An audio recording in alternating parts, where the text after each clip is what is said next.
How's it going, guys? White Rabbit here. I'd like to talk to you all today about a topic that seems to be frequently overlooked by fellow truthers.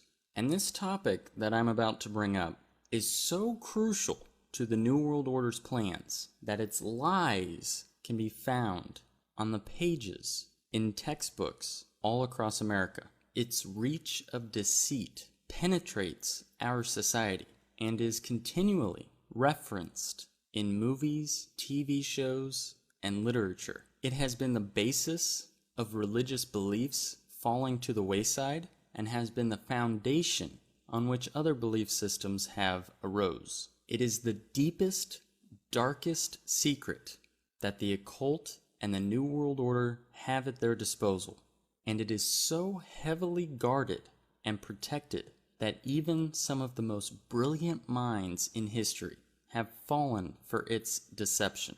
It is a lie that should be so obvious to those who seek the truth that it baffles me that so many truthers allow cognitive dissonance to keep them from even researching the topic. Once I reveal the topic that I will be covering in this video, you will almost certainly feel a gut reaction, and that gut reaction will be either positive or extremely negative.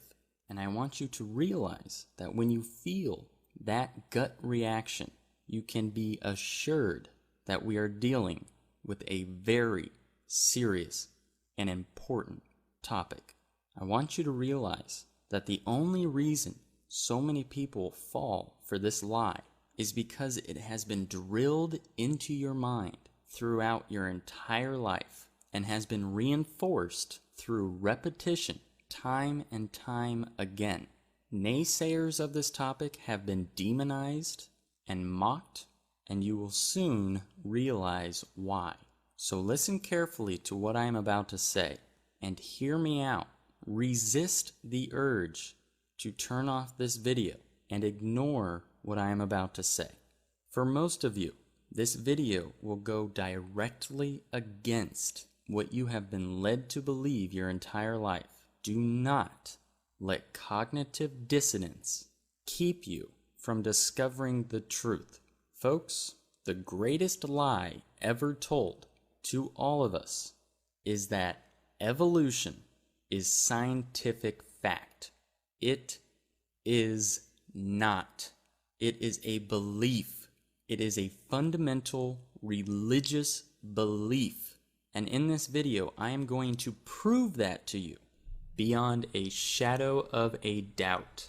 Now, it is important to realize that the main opposition against evolution comes from people of faith, typically people who interpret the Bible literally. The problem with this is that our society has conditioned us to believe that anyone who literally interprets the Bible is a nut and is not to be taken seriously. Ultimately, this results in an added, additional mental roadblock for one to get past in order to even hear the opposing arguments. For this reason, I will not be referencing the Bible at all throughout this video. I am not trying to prove the antithesis of the theory of evolution. I'm not even necessarily trying to change your mind if you believe in evolution. I don't think you should, but that's not the point of this video. The point of this video, like I said, is just to prove that it's not fact, with the hopes that you will then go forth and research the topic in more depth with a more open mind. Now, before we get into anything, we first need to understand why they would want people to believe that evolution is scientific fact if it wasn't. I mean, what's the point, really? What benefit would they have of convincing you that something is fact if it wasn't? The answer is quite simple. There is a group of crazy, satanic elitists who have set out with the goal of ruling the world. I think most of us at this point realize this. And in their goal to rule the world, they have several objectives that they must accomplish, one of which is a one-world government. Pretty self-explanatory. But another key ingredient to their plan is to create a one-world religion. Now we're getting somewhere. Now, in order to create a one-world religion, there are three ways that one could go about it. The first way is by force. And if you look back at history, you can see the Catholic Church itself taking part in such atrocities. In fact, all throughout history, religious conflict has been a key driving force in violent, bloody war. Now, here's the problem. Forcing someone to believe something is not very efficient. And if history is any indication, it's not very effective. Not only does it take a lot of energy and a lot of people, but it's also not guaranteed. You also have to take into account the people who simply will refuse to accept a religion that they do not believe in. This is when conflict arises. And even the people who do concede and who do claim to accept the religion that you are forcing them to believe in their heart, will never truly believe. So this option is not very practical or effective. The second option is societal influences.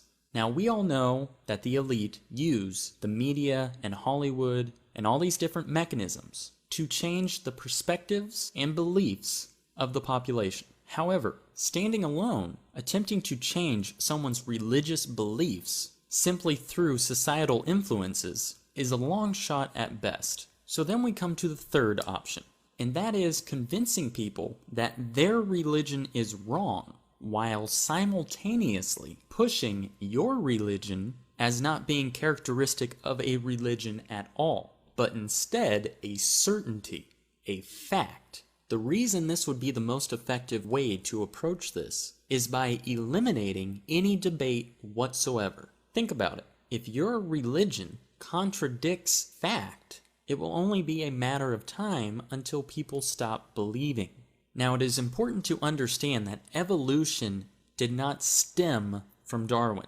Evolution actually stems from naturalism, or a form thereof. Now, the debate between naturalism being a religion or a philosophy is still widely debated, but I just wanted to bring this up for you to realize that it wasn't so much science that created evolution and the theory thereof, but the worldview of a few, which likely led to its acceptance and popularity. So let's break evolution down so that we can understand why it is in fact a religious belief and not scientific fact.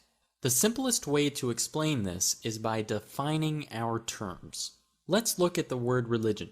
The first definition of religion that you will find states that it is a set of beliefs concerning the cause, nature, and purpose of the universe. The second definition is a specific fundamental set of beliefs and practices generally agreed upon by a number of persons. The third definition is the body of persons adhering to a particular set of beliefs and practices. And the last definition I'll give you is probably the most important. Something one believes in and follows devotedly. A point or matter of ethics or consciousness. So basically, all a religion is a particular worldview that people subscribe to, which helps to explain the origin of the universe and is followed devotedly. So now let's look at the definition of science. The definition of the word science clearly states that it is a systematic knowledge of the physical or material world gained through observation and experimentation. That is crucial to understanding why evolution at its core is a belief and not a science. Because in order to qualify as science, it has to be knowledge that is gained through observation and experimentation. The funny thing about evolution is that even if a scientific experimentation and observation was performed, which proved its possibility, still would not be proof of it having occurred, but only that it theoretically could have occurred. And there's a big distinction between the two. See, in order for evolution on a larger scale to be able to explain the origin of life, as it claims to do, it would have had to have been observed. Now, if we look at the definition of evolution, we can see that evolution is clearly defined as the gradual development of something, especially from a simple to a more complex form. Folks, in order for something to become more complex, you need to introduce new information. Now, for the sake of simplicity, just realize that in order for evolution to even be possible, evolutionists claim that this new information is introduced through mutations. Now, common sense suggests that mutations are usually negative things, but evolutionists are optimistic and are counting on that rare case where damage will cause information to materialize out of nowhere, just by getting extremely lucky during scrambling of the genetic code. Evolutionists acknowledge that each tiny bit of new information is extraordinarily rare. Therefore, they say that's why it takes millions and millions and even billions of years to happen on a noticeable scale. Evolutionists depend on mutations to generate new information in their model. That part of the model is a huge problem. The stubborn fact is that no instance of mutation making information has ever been confirmed. Not even in the tiniest increment. Never. Not once. There is not a single field observation or lab finding. The only thing that they've been able to find is a mutation which recombines existing information, or a mutation that results in the loss of information. But they have never found a mutation that resulted in new information being created. Never, ever, not once, not one time has that ever been proven to even be possible. Folks, adding brand new information to the genome essentially is evolution. So if there is no evidence that it has ever happened, there is no evidence for evolution at all. Furthermore, if there is no evidence at all that it is even possible, and no one has ever observed it happening, there is no way to calculate an average time frame for it to occur. You can't develop a mathematical equation to express the time needed for this beneficial mutation that would result in the creation of new information to occur. Meaning, there's no way to know how long it would take, even if it was theoretically possible. So this whole idea of it taking millions or billions of years is literally pulled out of thin air. Now, at this point, many of you are probably asking yourselves, what about the fossil record? To you, I say, what fossil record? There is no such thing as a fossil record. All there is a bunch of bones and fossils in the dirt. In reality, all of these bones and fossils actually help to disprove evolution. And substantially, I might add. Darwin predicted the fossil record would present a smooth and gradual transition from one kind of organism to another, but instead we find sudden appearances of fully developed organisms. Not only are they not finding these quote-unquote missing links, they're actually finding new chains altogether. Even more damaging to the evolution theory than that, though, is a little thing called carbon-14. Now, radioactive carbon is like an hourglass that is inside all living things. But once an organism dies, the sand in the hourglass begins to run out. This is called radioactive decay. Nothing on Earth can stop it. And we know that carbon-14 has a short half-life. In layman's terms, we know that it is impossible for any trace of carbon-14 to last more than 100,000 years after something dies. So since evolutionists think fossils are millions of years old, they predicted that fossils cannot contain any trace of carbon-14. However, in recent years, the accelerator mass spectrometer has made it possible to measure trace amounts of carbon-14. Of course, many fossils are completely mineralized with no traces of the original carbon, let alone radioactive carbon. Nevertheless, there is a great deal of unmineralized fossil material being found, including such material as crude oil, coal, diamonds, and even dinosaur bone marrow. So what do we find when these things are tested? If you haven't already guessed, carbon-14 is present in all of these things, even diamonds. Folks, fossils are much younger than they've been telling us, and now every AMS lab in the world has the proof. Testing labs all over the world are finding carbon-14 throughout the fossil record, from top to bottom, even after carefully filtering out potential contamination. This is conclusive proof that everything on Earth is less than 100,000 years old. So this brings us to our next topic. What about all the different dating methods that they have used to conclude that these fossils are millions of years old? Well, the first thing that you need to keep in mind is that these dating methods that they speak of, like carbon dating, potassium-argon dating, and so on and so forth, are not actually used to age fossils. The so-called geologic column is what is used to date fossils.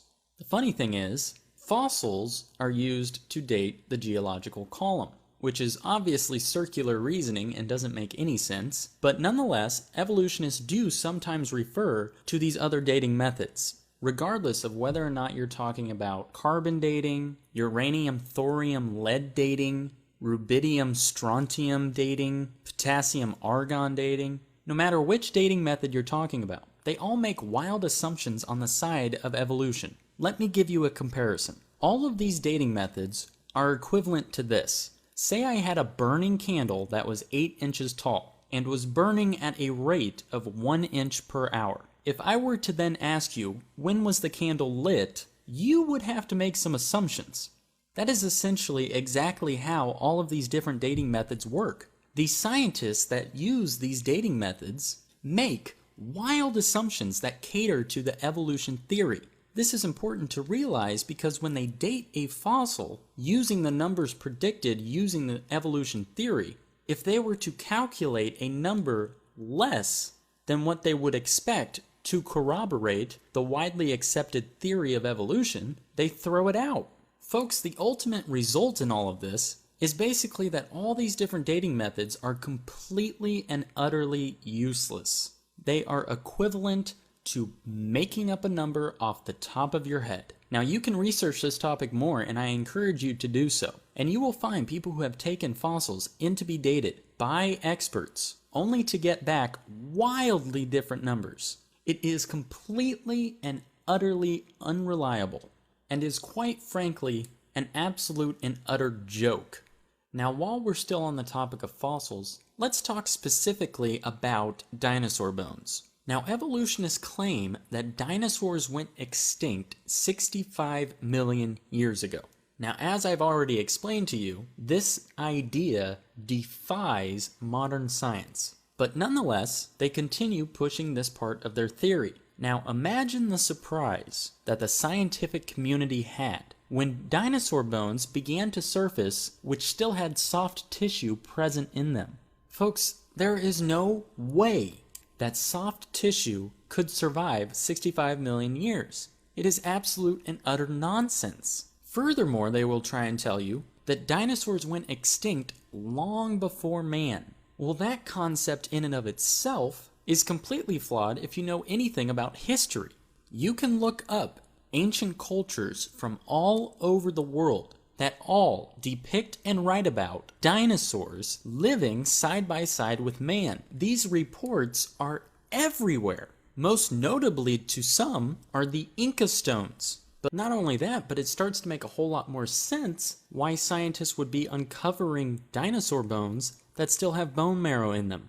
Now, the last thing that I want to bring up while we are still on the topic of fossils is that fossilization does not necessarily take millions of years, despite what you may have been told. In fact, in the laboratory, under perfect conditions, fossilization can occur in as little as a week. So no, it does not necessarily take millions of years for things to fossilize. So let's now move to the subtopic of human evolution. I'm sure that you have all heard at one point or another during your life that man evolved from ape. And I'm sure that you have been told about all of the different supposed transitional stages of human beings supposedly found linking Homo sapiens to apes or an ape-like creature. And all I have to say about this, folks, is that you really need to do your research. The vast majority of these are admitted and proven frauds, yet are still touted as being true. Let me give you just a few examples. Nebraska Man was a name applied to Hesperopithecus Harold Cookie, a putative species of ape. Hesperopithecus meant ape of the Western world, and it was heralded as the first higher primate of North America. Now, folks, this discovery of Nebraska Man was entirely based on a tooth, one single tooth. And from that tooth, they somehow magically constructed an entire species that conveniently for evolutionists served as one of many necessary missing links needed to serve as evidence for man evolving from ape. Another example is Piltdown Man. Now, Piltdown Man was originally classified as an Eoanthropus dawsoni.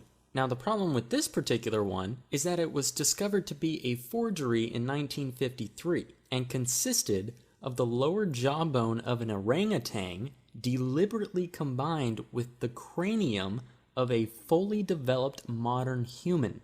Folks, the thing you have to ask yourself is, why are there so many frauds surrounding the evolution theory? Statistically speaking, these genetic mutations that result in the creation of new information are extraordinarily rare, meaning that in order for one species to transcend to the next level, as the theory of evolution dictates, they would have to cycle through hundreds, probably more like thousands upon thousands of generations in order for this genetic fluke to occur. My point is this: either these man-like apes should have been around for thousands and thousands of years, or at the given point in time when they did exist, there would have had to have been a huge population of them. In either case, the quote-unquote fossil record should be riddled with these bones. These archaeologists shouldn't be resorting to creating hoaxes in order to gain notoriety and fame for finding the missing link. They should literally be tripping over these things.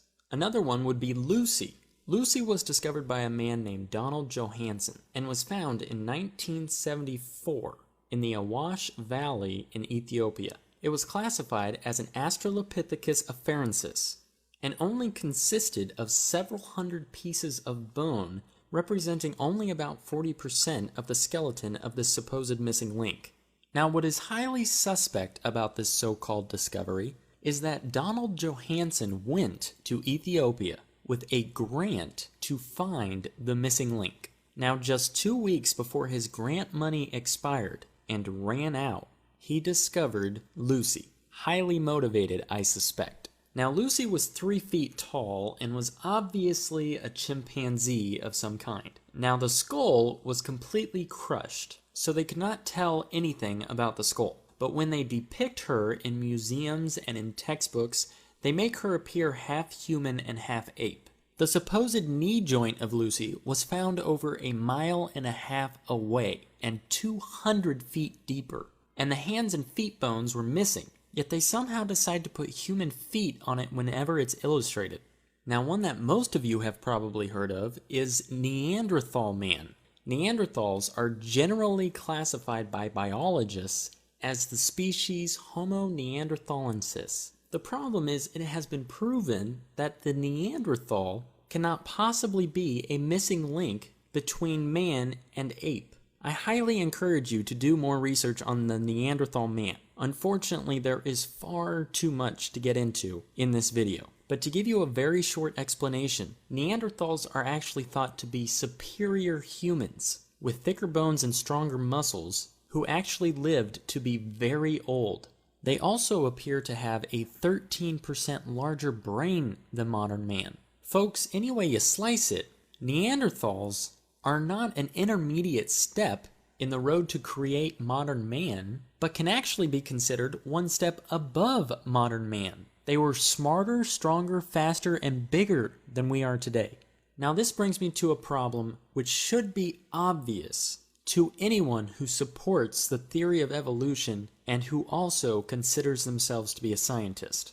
and that is that evolution adamantly and vehemently defies entropy, or in other words, the second law of thermodynamics. This fundamental law clearly expresses that over time things degrade, things become more random, that things decline over time. A common sense way of looking at this, and something that should be obvious, is that we see species go extinct. They don't come into existence. We aren't seeing an increase, we're actually seeing a decrease. In fact, while we're at it, let me just quickly rattle off a few other fundamental scientific principles that evolution violates in one way or another. We've already talked about entropy, but it also violates biogenesis, Mendel's law of genetics, spontaneous generation, law of information systems, specified complexity, irreducible complexity, statistical mathematics, natural law, beneficial mutation, genetic complexity, and information theory. Now, folks, I must ask, how on earth can evolution be classified or considered a scientific fact when even at a fundamental level, even if proven possible, does not prove that it actually happened, has never actually even been proven possible scientifically, has been repeatedly discredited through fossil findings and recent research, hangs the majority of its most significant pieces of evidence on proven hoaxes, and defies numerous well-established scientific principles? Folks, at the end of the day, there is absolutely no way to quantify evolution as a fact or a certainty. It is a belief, and a religious one at that. People follow this theory devotedly and base their entire view of the universe and how it works on this theory. And in fact, the saddest and most apparent way that you can see for yourself how devoted the followers of the evolution theory are to this precious belief that they hold in their heart, if you go and look at any video on YouTube that even so much as questions the theory of evolution, and you will find in the comments section a plethora of people attacking the video and the video's creator in a slew of vulgar and grotesque ways, void of any logical basis, solely because their worldview is being crumbled and threatened.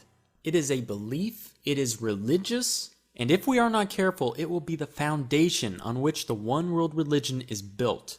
Folks, do not believe for 1 second that evolution is somehow fact, and that you must bend your personal religious beliefs around it. Evolution is far from fact, and is actually much closer to fiction.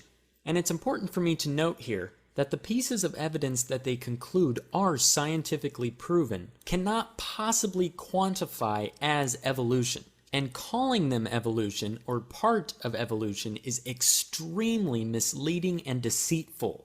Adaptation is a much better word than microevolution to explain the subtle changes within a given species of the same kind.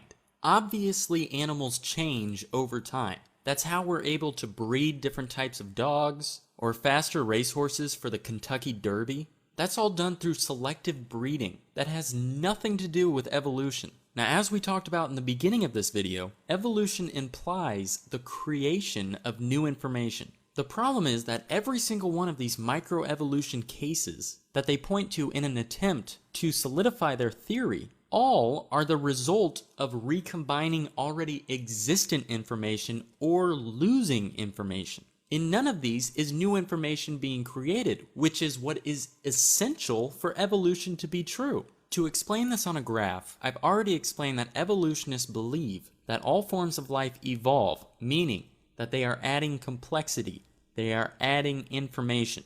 This can be depicted by an upward graph. Now, this is all hypothetical. It has never once been proven in a laboratory setting or in the field. What scientists do observe on a regular basis, however, is the recombining of already existent information, meaning no additional complexity being added. which can be represented by a horizontal line. In other words, variations within the same kind of animal, but all resulting from the same genetic information. Nothing added, nothing subtracted.